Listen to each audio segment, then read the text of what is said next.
Bonsoir, une femme qui a sauvé une suicidaire qui voulait sauter d'un viaduc vit d'enfer depuis 2011. Elle a de nombreuses séquelles physiques et psychologiques. Sa situation financière s'est grandement détériorée et la femme sauvée s'est finalement enlevé la vie il y a quelques jours. Les leaders de la planète sont réunis pour lutter contre les changements climatiques. La météo et la vie des Québécois changeront grandement d'ici 2050, selon le météorologue Gilles Brien. Il ne neigera que le tiers des quantités actuelles et on aura besoin de notre parapluie un jour sur deux. Puis de graves accusations pèsent contre l'homme de 24 ans de Québec intercepté par hasard à Belleuil avec à son bord de son véhicule une femme ligotée. La victime aurait été séquestrée et violée à répétition, une histoire qui pourrait avoir d'autres rebondissements.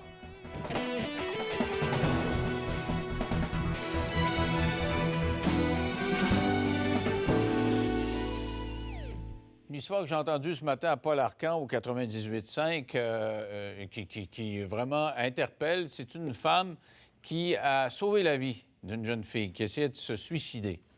Et elle a été même reconnue, elle a reçu des médailles pour son geste, mais ça lui a coûté quand même la santé parce que les séquelles sont considérables. Et elle apprend au cours des derniers jours que la jeune fille qu'elle a réussi à sauver s'est finalement enlevé la vie. Alors, en plus d'avoir ces séquelles-là, elle a moralement à faire face à cette situation-là, la jeune fille qui, quand même, s'enlève la vie. Avec moi, Geneviève Champagne. Bonsoir, Geneviève. Bonjour. Alors, comment ça s'est passé? D'abord, racontons ce qui s'est passé au moment où tu as sauvé la jeune fille. Là. Bien, en fait, le 5 novembre 2011, qu'est-ce qui s'est passé? C'est que je revenais d'une soirée avec des amis. J'ai passé sur le pont en direction de la maison. Puis j'ai vu la jeune femme sur la rampe du pont, les pieds dans le vide. Suite à ça, bien, j'ai fait demi-tour. Je suis allé à sa rencontre. Suite à ça, j'ai essayé de discuter avec elle. Puis je voyais qu'elle était intoxiquée à ce moment-là. Donc, il n'y avait aucune réponse de sa part. Puis suite à ça, bien, au moment qu'elle m'a dit un premier mot, j'ai tout de suite fait un crochet avec mon bras. Je l'ai ramené sur le trottoir. Puis suite à ça, j'ai appelé les policiers pour avoir de l'aide parce que j'ai vu que ça allait pas bien pour qu'elle ait un suivi à l'hôpital. Pendant l'appel, elle a décidé de traverser... Elle est retournée encore. Oui, Mais là, elle a traversé. On peut voir la photo, là. On voit l'espèce de barrière. Elle monte par-dessus. Oui, exactement. Puis ses mains se retrouvent à mes pieds, qui est à l'équivalent du ciment, dans le fond. OK. Donc elle se tient agrippée à la rampe? Là? Au dernier barreau, là, dernier. vous voyez. Donc, elle a les deux pieds qui flottent. Oui, qui sont dans le vide complètement, puis on peut pas rien... Tu sais, elle peut pas s'agripper sur n'importe quoi qui est en dessous du pont. Fait que moi, qu'est-ce qu'il a fallu que je fasse, c'est que je traverse complètement le rempart. Donc, passer par-dessus? Complètement. J'avais les deux pieds dans le vide pour aller la chercher. Avec mon autre main, mon bras gauche, moi, je me suis tenu pour pas tomber dans le vide. Je suis allé l'agripper par le poignet avec ma main droite. Je vais essayer de mimer. Là, vous êtes comme ça, là, c'est ouais. ça? Vous vous tenez comme ça, puis vous la retenez. Alors qu'elle se tient après quoi, là, après le béton? Après le dernier barreau de la rampe. Aïe, aïe! Fait que... Mais là, il faut être fort. l'adrénaline... Vous êtes quand même pas une haltérophile, parce que c'est l'adrénaline, vraiment? Oui, l'adrénaline, parce que j'ai déjà des limitations au préalable avant même l'événement. Puis je vous dirais que c'est vraiment l'adrénaline qui m'a poussé à faire ça, parce qu'au moment que j'ai traversé puis que je l'ai agrippée...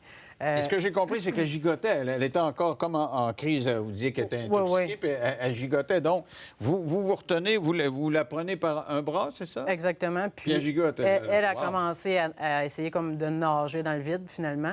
Puis à ce moment-là, je l'ai regardée, j'ai dit, garde, faut que tu arrêtes parce que moi, je te suivrai pas. Qu'est-ce qu'elle dit, elle, à ce moment-là? Elle fait juste comme me regarder. Est-ce qu'elle est paniquée? Est-ce qu'elle regrette son coup, là? Oui, je pense que oui. Ouais. Sur le coup de l'événement, oui, je pense que c'était peut-être pas cette façon-là qu'elle souhaitait mourir.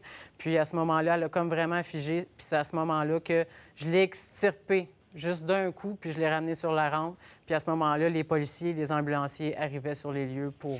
Mais extirper, ça veut dire ça, vraiment prendre toute la force et d'un coup... Oui, je l'ai levée. Et elle pesait combien, cette... Environ, je dirais peut-être 125 livres, 120 livres, oui. Et vous auriez jamais été capable, écoute, d'un bras, Non, 125 livres. surtout pas dans le vide. Puis projeter. Surtout pas dans le vide. Et on disait qu'elle bougeait à ce moment-là. Alors, elle a peur ou elle bouge pour sauter en bas? Bien, d'après moi, elle bouge pour essayer de se ramener vers... Elle veut se ramener. Ouais, là. elle veut se ramener. Elle est comme en état, Ouais. j'allume, là. De peut-être choc, que c'était pas une bonne idée. C'est ça, là. exactement. Alors, vous réussissez à la faire passer par-dessus. Oui. Et vous êtes comment, là, à ce moment-là? Vous donnez un swing, puis Ben, vous êtes encore dans le vide, là? Oui, ben moi, dans le fond, quand, tu sais, l'effet ballant, dans le fond, quand je l'ai ramené, ben moi, ça m'a comme ramené les pieds. Parce que là, je ramenais son poids vers moi. Ah, OK. Fait que de ce moment-là, ben moi, j'ai réatterri vers le sol quand elle, je la ramenais sur la rampe à ce moment-là.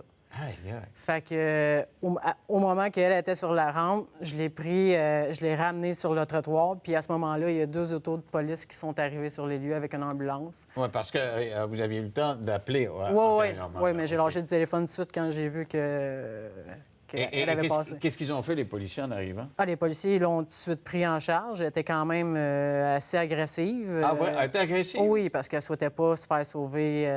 Donc, elle était vraiment ce qu'on appelle en anglais le mixed emotion. Elle voulait pas mourir, mais en même temps, elle ne savait plus. Là. Elle était agressive, elle était quand même, dans son discours, elle était quand même très agressive aussi. Tu sais, pourquoi tu m'as sauvé ou des choses du genre? Oui, elle m'a quand même injurié, elle m'a dit bien des mots. Puis c'est la journée qu'elle a vu que j'ai fait le front du journal qu'elle est venue s'excuser de m'avoir traité de cette façon-là parce qu'elle n'avait jamais traité quelqu'un de cette façon-là. Mais comment on réagit quand on vient de sauver la vie de quelqu'un qui nous engueule, littéralement? Bien, en fait, il faut juste comprendre le besoin de cette personne-là. Puis, tu sais, faut comprendre que ces personnes-là, des fois, ont des besoins.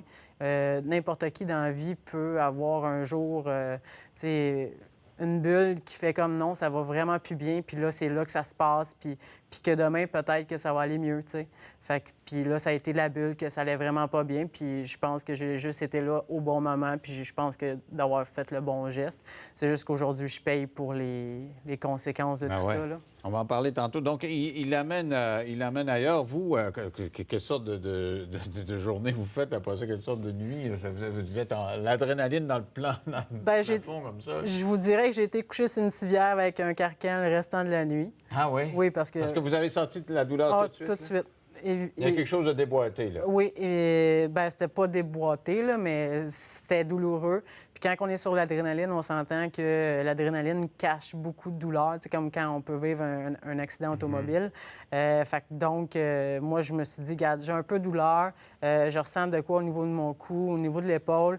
Je suis mieux de me présenter à l'hôpital, comme ça, je vais te rassurer s'il y a quoi que ce soit. Puis de toute façon, dans les démarches de l'IVAC ou de la CSST ou peu importe, il faut déclarer toujours l'événement tout de suite, habituellement. Et vous connaissez le tabac parce que vous travailliez à ce moment-là comme secrétaire dans une urgence, Oui, c'est ça? exactement.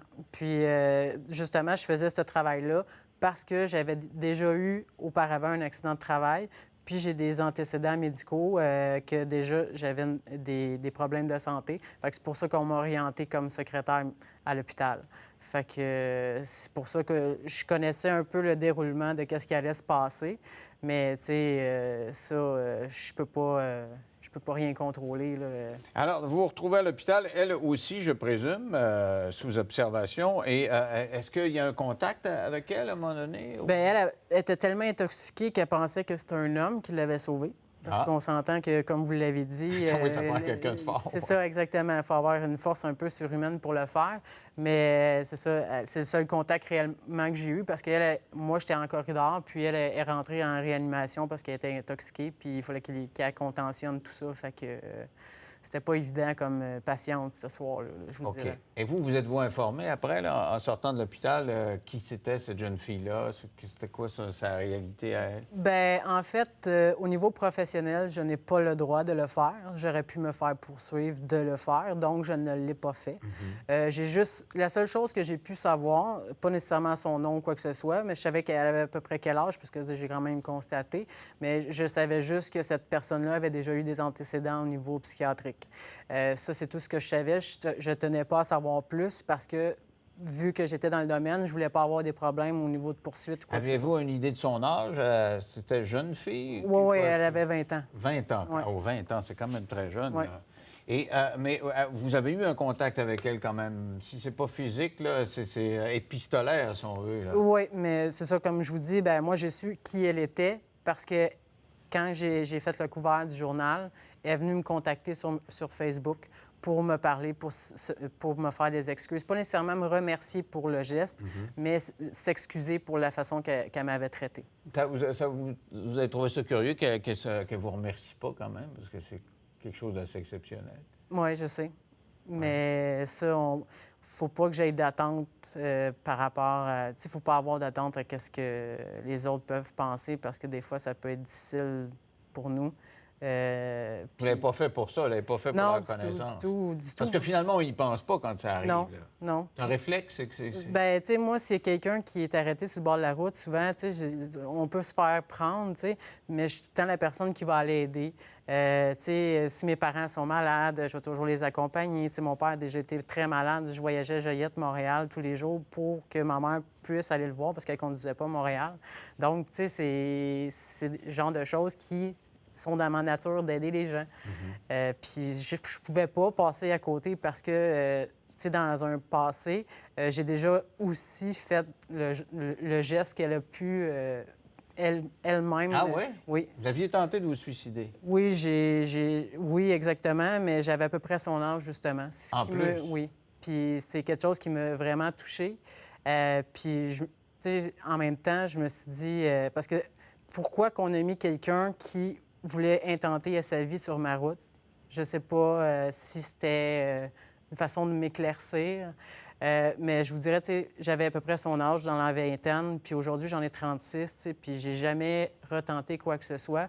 Puis c'est pour ça que moi, j'ai toujours eu l'impression de me dire que, tu sais, des fois, on a une mauvaise passe, puis ça peut passer. Puis il faut pas arrêter de regarder vers la lumière parce que des fois, ça peut arriver qu'elle revienne. Tu sais. Mais étiez-vous dans cette mouvance-là encore à cette époque-là? Vous dites... Non, du tout. OK, donc Du tout. les idées suicidaires, c'était derrière vous. Oh, oui. Et là, vous avez dit, l'univers m'envoie ça, c'est que j'ai un rôle à jouer. Bien, tu sais, on commet des gestes des fois dans notre vie, puis tu sais, on se demande des fois, c'est quoi notre sens dans la vie, tu sais, qu'est-ce qu'on fait, qu'est-ce qu'on est là pourquoi, tu sais. Peut-être que j'ai été envoyé là pour faire ça, tu sais.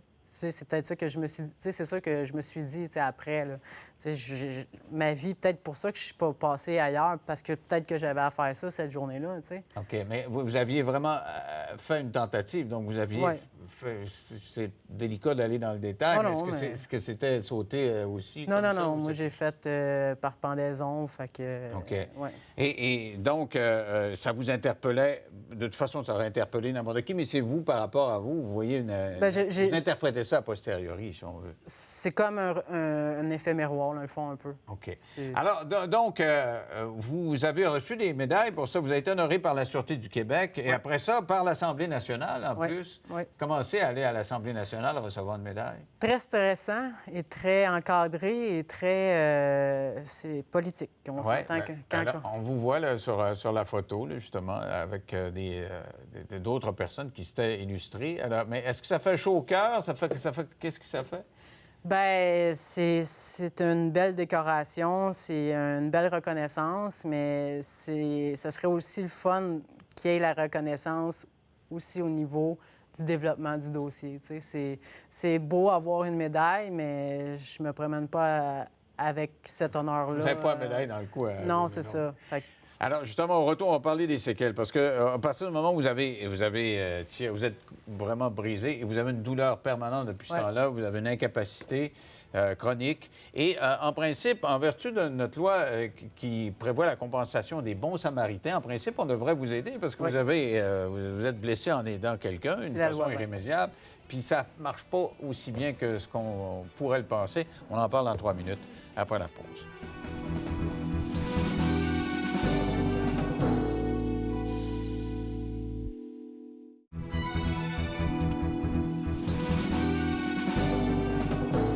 Avec moi, Geneviève Champagne, qui a sauvé la vie d'une jeune fille et qui en subit les contre-coups physiquement. Avant de parler de ça, vous avez appris cette semaine qu'elle est décédée, finalement. Oui, le 23, elle s'est suicidée. Elle s'est suicidée. Oui.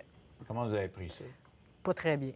Parce que, en fait, tu sais, comme tantôt, je vous expliquais, tu sais, quand on est dans un trou noir à un moment donné de notre vie, c'est sûr qu'il y a des moments qui sont vraiment difficiles, mais il faut que tu essayes de garder un optimisme, de quand même de viser le cap vers la lumière, puis qu'à un moment donné, ça change. Puis quand on sauve quelqu'un, veut pas, même si c'est pas ma sœur, même si c'est pas quelqu'un que je connais, on dirait qu'il y a un lien spécial qui fait qu'on a développé de quoi avec cette personne-là, tu sais, que c'est unique, même si on se côtoie pas.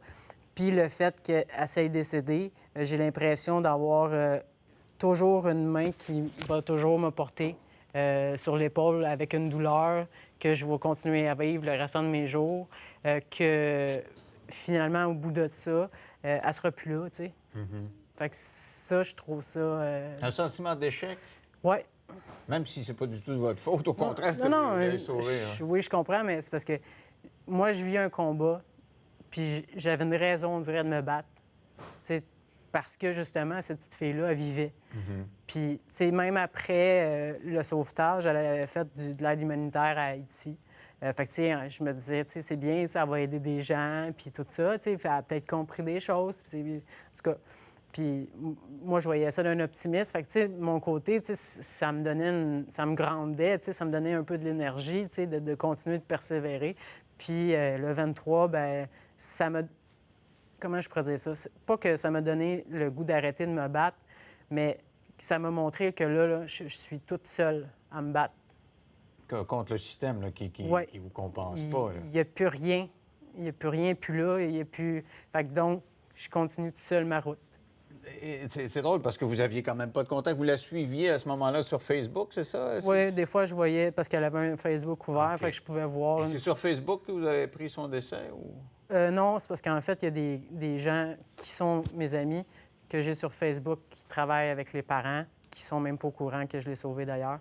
C'est ça, fait que, tu sais, les parents trouvent ça très difficile, mais tu sais, je me présenterai pas non plus aux obsèques de cette dame-là. Mais c'est ça, mais c'est comme de cette façon-là que j'ai appris parce qu'il avait publié l'acte de décès, là. Parce que c'est quand même enlevé la vie. Vous me disiez tantôt, j'ai essayé, puis moi, j'ai eu comme une rédemption, puis j'ai réussi à combattre. Elle, même si elle a été sauvée, elle n'a pas allumé. Là. Elle n'a pas eu cette résilience-là. Ah, c'est un peu de... Puis elle avait vraiment une grande chance que j'aille passer à 2 heures. Tu sais, je veux pas me vanter ou me donner un exploit, mais je te dirais que pour la force que j'ai eue de la ramener, je te dirais qu'il y a eu quelqu'un de nous autres qui nous a donné un bon coup de main, puis elle l'a pas pris. Puis elle a décidé de faire autrement. Elle a choisi autrement. C'est sûr que moi, tu sais, je peux pas rien faire. Tu sais, c'est juste que moi, je continue à me battre, puis il reste que j'ai toute cette douleur-là, que j'ai perdu mon emploi. Tu sais, que... Justement, parlant de résilience, ça en prend de la résilience faire face à ça. D'abord, vous perdez votre emploi. Oui. Il y a des séquelles physiques. Physiquement, Oui. Ça fait mal. C'est quoi, vous avez perdu de l'autonomie aussi? Bien, en fait, j'ai toujours... c'est comme si je vous dirais que ça vous brûlerait toujours dans l'épaule, tout le temps. Juste écrire l'adresse au graphe sur une enveloppe mérite l'épaule. Est-ce qu'il y a quelque chose qui s'est brisé dans l'épaule? Bien, c'est qu'en fait, mon acromion, ce qui est l'os de l'épaule, complètement fléchi comme ça. Il a fallu m'opérer pour gruger l'os. J'avais le labrum. J'ai supposément une mini déchirure au labrum, bursite, tendinite, un léger décollement de l'omoplate, entorse cervicale, entorse dorsale. Fait que maintenant, j'ai plus de... Donc, ça donne l'adrénaline pour faire quelque chose qu'on ne serait pas capable de faire, mais ça sollicite des muscles qui ne sont pas faits pour faire ça non plus. Exactement. Puis dans la vie de tous les jours, je ne peux plus utiliser ma main droite de la même façon que je le faisais. J'ai plus autant de dextérité. Exemple, anciennement, j'aimais beaucoup faire de la mécanique. J'avais une moto, j'ai fallu que je vende la moto. Je suis plus capable de tenir le bras tombe. Je suis même pas capable d'ouvrir le bouchon d'huile sur le couvert du moteur parce que j'ai pas assez de force, j'ai pas assez de poigne. Donc, puis j'étais supposée d'avoir un projet qui vienne chez moi, un changement de dominance, de me donner les références pour que quelqu'un puisse m'aider à monter un programme pour être capable d'utiliser ma main gauche adéquatement pour capable de vivre tous les C'est jours. ça, parce qu'on vit de la droite, c'est plus capable de fonctionner. Il y a moyen d'apprendre à fonctionner de l'autre côté, mais ça prend des coûts, ça nécessite des coûts là, C'est pour ça. se former. Puis c'est sûr que ça se fait pas du jour au lendemain. C'est sûr qu'on n'atteint pas une vitesse comme on avait de la droite. Mais reste que j'aurais été supposé d'avoir ça. Puis depuis des mois, j'ai pas de nouvelles. Donc, c'est un combat sans fin avec l'IVAC, parce qu'en principe, je le disais tantôt, c'est reconnu dans la loi, les bons samaritains là, qui prennent des risques pour aider les autres sont compensés s'il y a des séquelles, ce qui est votre cas à vous. Là. Oui, bien, présentement, je suis couverte. Mais si demain matin, parce que là, j'ai Vous ne travaillez plus, là? Non, mais je suis couverte par l'IVAC. OK. Mais reste que, si je vous donne exemple, le dossier a tellement été barouetté. J'avais déjà passé une expertise en 2012 suite à l'événement. Puis, le médecin avait souligné comme quoi étant que, lui, dans son dossier, la déclaration de ma douleur au niveau de l'épaule s'est faite tellement en retard qu'il ne voyait pas la pertinence du lien avec l'événement. Ah. Bon. Puis si, admettons, il y avait concordance entre l'événement et des documents, que là, je serais à réévaluer. Là, à partir de ce moment-là, l'IVAC, eux, qu'est-ce qu'ils ont fait? C'est qu'ils ont décidé de dire que je pouvais retourner travailler, que j'avais juste une entorse cervicale dorsale, puis que j'avais pas d'atteinte quoi que ce soit. Suite à ça, moi, après ça, j'ai été opérée.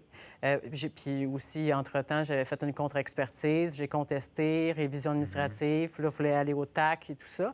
Mais suite à ça, bien, moi, il fallait que je me fasse opérer et eux ont décidé de tout renverser les décisions. Donc là c'est accepté, là? Ou... Là, ils ont accepté au niveau de l'épaule, OK, tout ça. Mais ça, ils ont accepté les diagnostics. Diagnostic, ça, c'est une chose, mais le pourcentage d'atteinte en est une autre. Ah, OK. Fait que, tu sais, je pourrais vous dire, vous avez mal à l'épaule, mais, tu sais, c'est minime, c'est pas grave, là, tu sais. Donc, ils varient, là. Ils négocient. Ils veulent vous dire, c'est quoi, c'est 80 c'est quoi? Bien, là, eux autres, présentement, j'ai passé une expertise au mois de juillet, puis par un autre médecin qui est leur médecin expert. Et lui, le seul diagnostic qui a été retenu, ça a été une tendinite à l'épaule avec bursite à l'épaule et entorse à l'épaule. C'est tout. Donc, c'est un va-et-vient comme ça, c'est de la montagne russe. Là. Exactement. Qui dit oui, c'est correct, non, c'est pas correct. Mais est-ce qu'il vous paye en attendant? Oui, il me paye pendant... Mais vous n'êtes jamais sûr. Mais c'est parce que la problématique pour moi, c'est qu'avec les problèmes de santé antérieurs que j'avais, les problèmes de santé que j'ai présentement, j'ai de la misère à vivre dans le quotidien à tous les jours, de faire toutes mes petites commodités. Parce qu'il y a un effet sur votre énergie vitale, si j'ai compris. Exactement. Je dors environ 4 heures par jour, même pas, parce que j'ai de la misère avec mes positions. C'est difficile pour moi de dormir sur le dos à cause de ma colonne. C'est dur à cause de l'épaule, c'est dur à cause du cou. J'ai aucune position vraiment confortable, fait que je roule toujours. Puis le fait d'être toujours fatigué, c'est pas tellement évident non plus de vivre ça. Puis, mettons, je veux faire ma vaisselle, bien là, je suis fatiguée parce que là, j'ai été debout. Il faut que, que je travaille avec ma main droite en même temps pour retenir l'objet. Puis, il faut que j'apprenne à me mobiliser moi-même. Mais il reste que de faire ces efforts-là à chaque jour, c'est vraiment épuisant. Mais moi, ce que je retiens, c'est que c'est un combat contre des gens qui, en principe, devraient vous féliciter d'avoir... Vous avez eu une médaille, vous avez eu une bien belle médaille, mais ils vous ont félicité, mais ils devraient peut-être vous aider à passer au travers ce que ça a comporté comme conséquence, c'est sûr. Est-ce que vous regrettez des fois de l'avoir fait? Non. Non? Jamais? Non. Puis la journaliste, justement, de M. Arcan m'avait posé la même question. Puis je lui avais répondu, dans le fait, elle m'a posé cette question-là en sachant très bien que la jeune femme s'était suicidée. Puis je lui ai répondu que je referais le même geste demain matin parce que ça ne veut pas dire nécessairement que si l'autre personne que je sauverais, nécessairement qu'elle elle n'aurait pas pris cette chance-là. Mais quand même, avec les séquelles, avec la jeune fille qui s'est enlevée la vie, de toute façon, vous pourriez être plus ébranlé puis dire « Ah, j'aurais donc dû, pas dû. » Non, du tout. Et vous, comment vous voyez avec le combat que vous menez, là?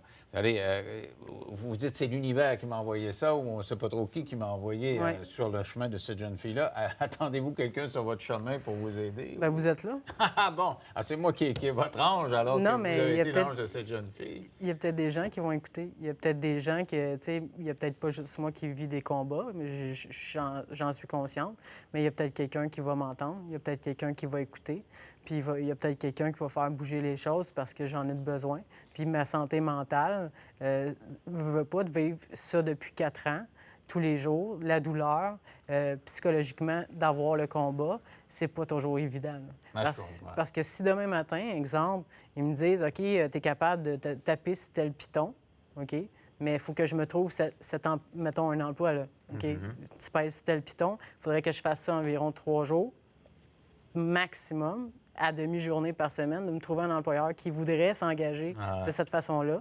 Puis après, eux me donneraient 1 an de recherche d'emploi. Et après cette année de recherche d'emploi-là... À cause des problèmes antérieurs, des problèmes que vous avez à cause de ça, puis de votre réalité d'aujourd'hui. Alors, moi, je conclurai en disant qu'on est bien content de souligner les héros. On aime les héros. Ouais. Et vous avez été un héros, une héroïne en sauvant cette jeune fille. Puis on vous a donné des médailles, la SQ qui a souligné votre courage. Mais il ne faut pas les laisser tomber, les héros. Et on en a une héroïne. Alors, je ne sais pas qui nous regarde, comme vous dites. On lance ça à l'univers, mais il y a quelqu'un quelque part. Parce que là, ce n'est pas quelqu'un qui essaie de frauder le système, là. C'est quelqu'un qui, en vertu des modalités qu'on a dans notre loi du bon samaritain, qui a risqué sa vie pour sauver quelqu'un d'autre. Alors, il y a une loi, appliquez-la comme il faut, pas un imbécile. Merci beaucoup. Je ne peux pas vous serrer cette main-là, je vais vous la serrer à l'envers. Merci. Bonne chance pour la suite des shows. Merci beaucoup. Restez là au retour. On va parler de changement climatique. Vous savez que c'est la grande thématique à Paris, là, pendant 2 semaines, les leaders de la planète qui sont là. Qu'est-ce que ça veut dire pour les Québécois? J'ai un météorologue qui s'est penché là-dessus. Les scénarios donnent froid dans le dos, même s'il va faire chaud. Il va pleuvoir beaucoup, puis il neigera plus après la pause.